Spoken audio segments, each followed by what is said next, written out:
Hello, I'm the Dark Master, and welcome back to my LEGO reviews. In today's video, we shall be reviewing set number 71750, Lloyd's Hydromech from the LEGO Ninjago theme.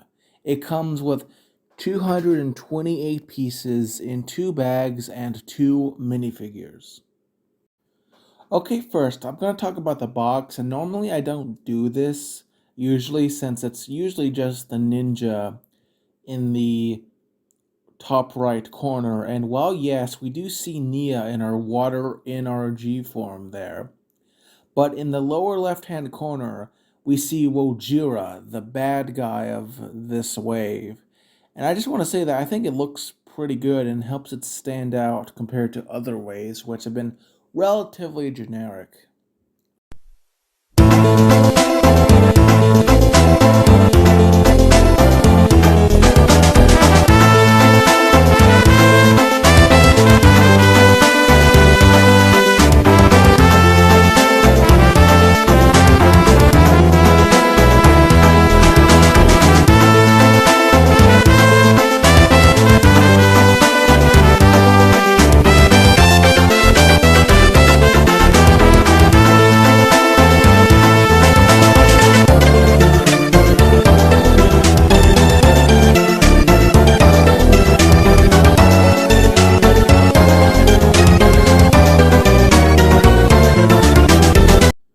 From left to right, we have Scuba Lloyd and Murray Guard. Let us start with the good guy of the set, Lloyd. Starting with the headpiece, for this wave, there are these new scuba headgear pieces, which combine the ninja hood wrap with a translucent goggle. In Lloyd's case, the ninja hood is molded in green. Overall, it's a pretty interesting piece, even if it's a bit specialized and probably won't have much uses outside of the Ninjago theme. Removing the helmet, we get a clearer view of Lloyd's face, which is not new and has a confident smile on one side and a serious face on the other. Going down to this nicely molded scuba piece that attaches both to the minifigure's legs and neck, creating a sort of belt and, of course, the expected scuba gear. Hopefully it gets remolded in more colors other than just black in the future. Going down from there, we see his torso printing, which has a distinctive scuba wetsuit look with dark green armor over a green wetsuit. He has dark green arms with black hands.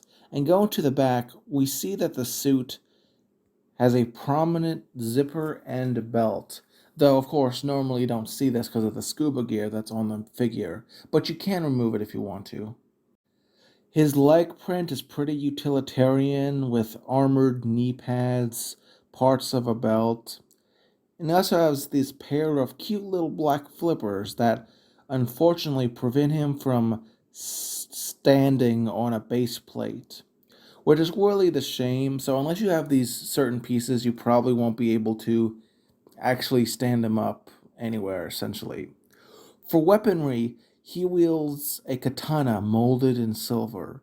Now, let us go over to the bad guy of the set.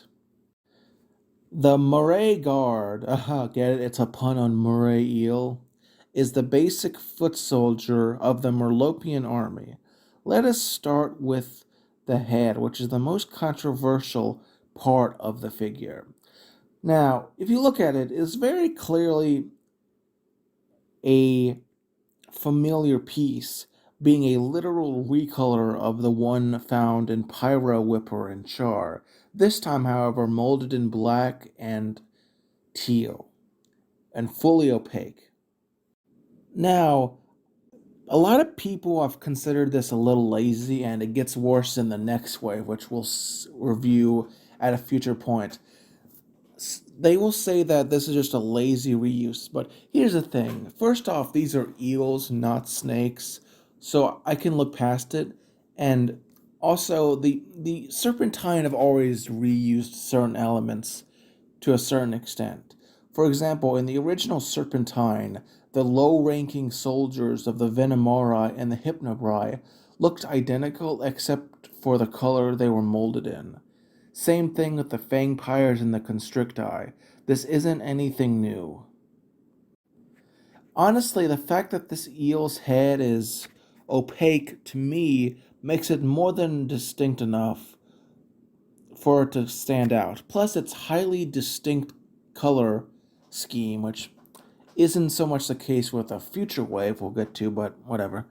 Going down, we see he has Mr. E's armor molded in gold, which is a good recolor, and his torso printing is an amazing print. It is just fantastic. It really pays off this whole Atlantean sea creature aesthetic.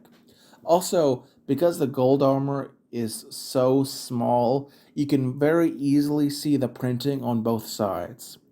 In terms of the front torso, it has the golden armor, the black and blue fish scales. It's just amazing, honestly. The back print is equally great, in some cases better than Lloyd's. The armor, small as it is, allows us to easily see it, which is a good change of pace compared to other figures in this series. His arms are black with teal hands, and his leg printing is top notch, really. I mean, it's not the best, but it's still perfectly decent. Much like Lloyd, the Moray Guard has flippers, though these are molded in that delightful color teal that I'm happy they brought back.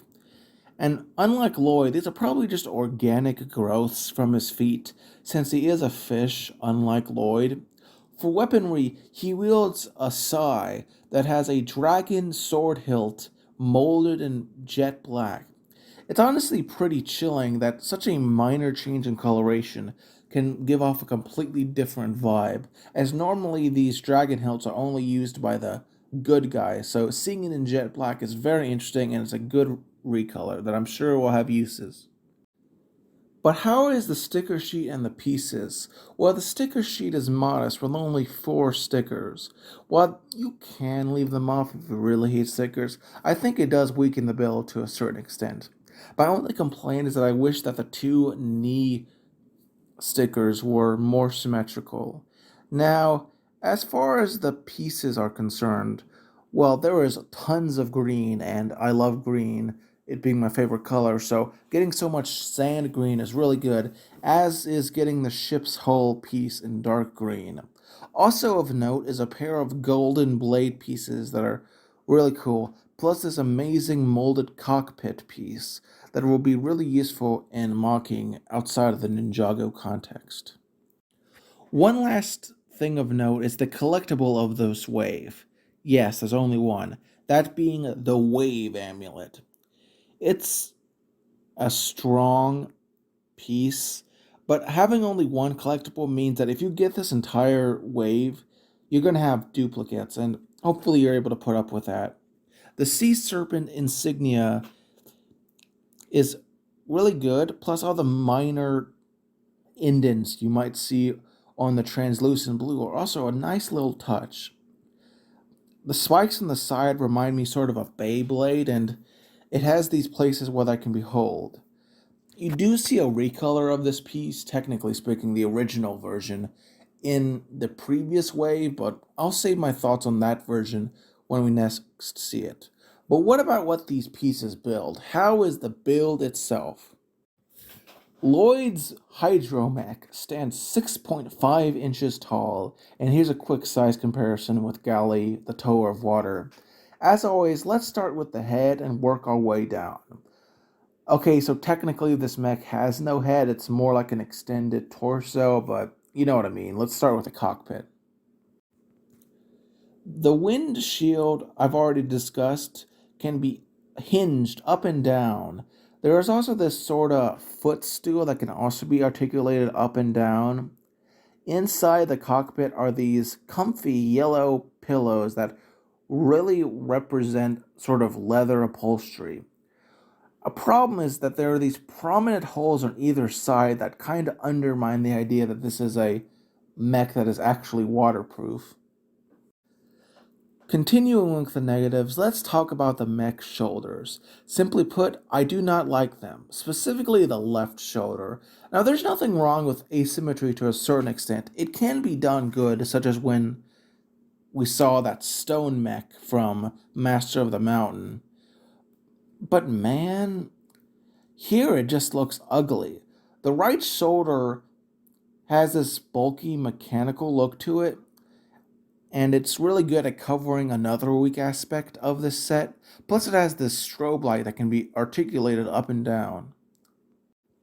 In contrast, the left shoulder is freaking puny and looks strangely organic. It also has a far worse time covering up what is another weak spot of the set, those upper arms. Man, he must have skipped arm day because these scrawny things are horrible. They remind me of the mechs I would have made when I was 5 years old. They're just two pieces slapped together. And for the record, the articulation is great. It's just so lanky and gappy. It's just ugh. What about the hands? Well, they are attached to the arms by a pocket piece that can rack it in the general articulation. Very decent. The right hand is this pair of claws that can hold figures or the amulet with ease. Reminds me of that mech from Aliens, to be honest, with its bright yellow color scheme, which is kind of weird, you know. I wish they had made the left hand a little, maybe green would have made more sense, but I understand why they chose what they did. They also have this really good sort of, the best way to describe it is a warning sticker, and that's just cool to see. The left hand is more human like and has three fingers plus a clip that can hold onto a large sword. And for the record, the large sword is fine, but nothing really to say. We've seen large swords like this before, it's nothing special. The hand surprisingly can be rotated in numerous ways thanks to the build that gives it a level of articulation that's not really seen that often. Now let's go to the hips of the mech.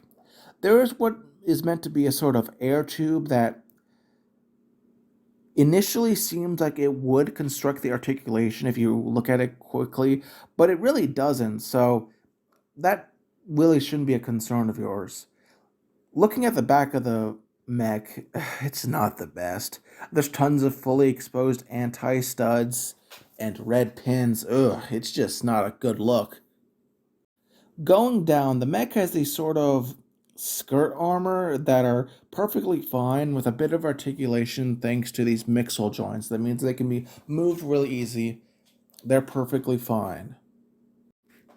Going to the legs, the mech has some thick thunder thighs with the Nexo Knight shields in sand green plus some sand green slopes. They're pretty good, all things considered, though, again, I wish the stickers weren't so asymmetrical. It kind of bothers me a little bit. The sides of these upper legs, though, are pretty weak. Luckily, you don't see them, thanks, again, to the skirt armor.